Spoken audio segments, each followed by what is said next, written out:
How's everybody doing? You guys are watching Helgen Tech, and today I'm going to be reviewing the Google Pixel 7a. I'll talk about a couple of specs. I'm not going to get into the specs too much. I know you guys just want to find out what it feels like to use this phone, and I've been using it for almost 2 weeks. And here's what I found. One pretty cool thing is it's a beautiful phone, and it's actually made out of plastic. It's not glass, it's plastic. It's very impressive what they did, and it feels great. It's got a nice little display. Not the brightest, of course, but it is a nice little display. You do get bezels around. You got a 90Hz screen in there.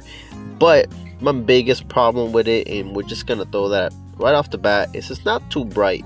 You take it somewhere and you just can't see too well. So there's times when you're outside, it's a little bit unusable. And I either have to swap phones or change my SIM card. And again, you have to bring it somewhere low, nice and shaded. And when it's shaded, it looks fantastic.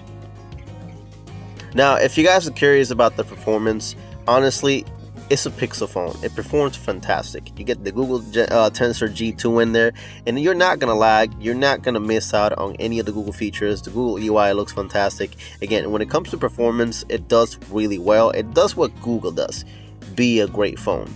There's a couple of things that it can do better, but that's a different topic. Right now, we're talking about the performance based on the UI and the software, which is very, very good. It's a capable phone.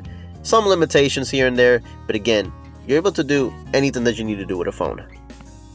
So if you're looking to get the phone and you're thinking, oh, this is not the phone for me because again, it's not the typical flagship, it's not as weak, disregard that. You're able to do things you can do with any other phone, and it does it fantastic. You can multitask, you can do things. By the way, shout out to Flossie Carter over there. Hey, if you guys are interested, subscribe to the channel, follow my Twitter down below. It really helps me out a lot. We're trying to get to 1,000.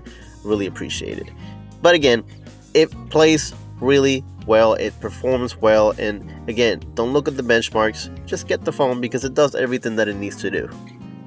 Now, the phone isn't perfect. It does have a major flaw. The battery life is horrendous, and I'm not even kidding. I'm on my phone all day, and I mean, if you're a regular person, that might be different, but from my perspective, it was awful. I had to swap my SIM card and go to my OnePlus 11. I just couldn't do it. It just could not keep up with me. It does have wireless charging, which is impressive, but again, the battery life was really bad. If you guys are wondering about the camera, I do have to get in the specs a little bit. It does have a 64 megapixel main with 13 ultra wide. It does perform good. It's a really good point and shoot camera. It doesn't look as good as the Pixel 7 Pro. There is a little bit of a difference right there when it comes to pictures, and you see the results afterwards. Again, I don't want to get into the full specs and details about it, but it is still a very good camera. You guys can look, especially with portraits, you can take really good pictures. Pictures come out nice and crisp. Again, portrait, I think, is the strength. Pixel devices are not the best when it comes to recording, just keep that in mind, but it is able to record a 4K 3060 FPS and 1080p by 30, 60, 120, and 240 FPS. It does its job. Again, you do get some nice pictures at night. When it's too dark, it doesn't look the greatest, but it is capable camera, and if you're getting it and you expect a solid camera, you're gonna get it. It's not flagship level, but it does the job and it performs pretty well. Now, for those who wonder, how does it play games? Honestly, I didn't run into any hiccups. It doesn't look as great as a Samsung or a OnePlus when it comes to the games, but they perform well. I didn't get any lag. I can play a game like my 7 Deadly Sins game here, and it plays pretty well. You're able to play smaller games, maybe like indie games or something like that, maybe like a Candy Crush. It does it really well. Again, I had no issues whatsoever. I'm sure if you want to play a game like PUBG or Call of Duty, you'll be able to play it.